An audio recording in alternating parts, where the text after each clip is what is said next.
நம்ம ஒரு நாளைக்கு எத்தனை தடவை பிளிங்க் பண்றோம்னு உங்களுக்கு தெரியுமா? இன்னைக்கு இந்த வீடியோல அதை பத்தி ஷார்ட் அண்ட் ஸ்வீட்டா பார்ப்போம். அதுக்கு முன்னாடி சப்ஸ்கிரைப் பண்ணிக்கோங்க. நம்ம சேனலை அதிக பேர் பாக்குறீங்க, ஆனா யாரும் சப்ஸ்கிரைப் பண்றதுல சப்ஸ்கிரைப் பண்ணிக்கோங்க. நம்ம ஒரு நாளைக்கு கிட்டத்தட்ட 15,000 டைம்ஸ் கிட்ட நம்ம வந்து பிளிங்க் பண்றோம்.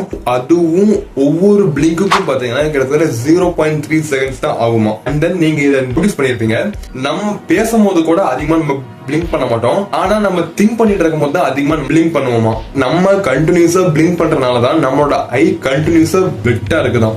நம்ம ஐல டியர் பிலிம் அப்படிங்கிற ஒரு லேயர் இருக்குது. அந்த லேயர் தான் பாத்தீங்கன்னா பாக்டீரியா, டஸ்ட் இதெல்லாம் பாத்தீங்கன்னா நம்ம ஐல இருந்து கிளீன் பண்ணும். நம்ம அதை கவனிக்காம போனாலும் நம்ம பாடிக்கு அது ஒரு ஆட்டோ பைலட் மாதிரி. நம்ம பாடியில சில விஷயங்கள்லாம் கண்ட்ரோலே பண்ண முடியாது. அதே மாதிரி சில பேர்த்துக்கு பிளிங்க் பண்றது கண்ட்ரோல்லே இல்லாம டூ மச்சா பிளிங்க் பண்ணுவாங்க. நாளைக்கு நம்ம இன்னொரு வீடியோல பார்ப்போம். மறக்காம சப்ஸ்கிரைப் பண்ணிக்கோங்க.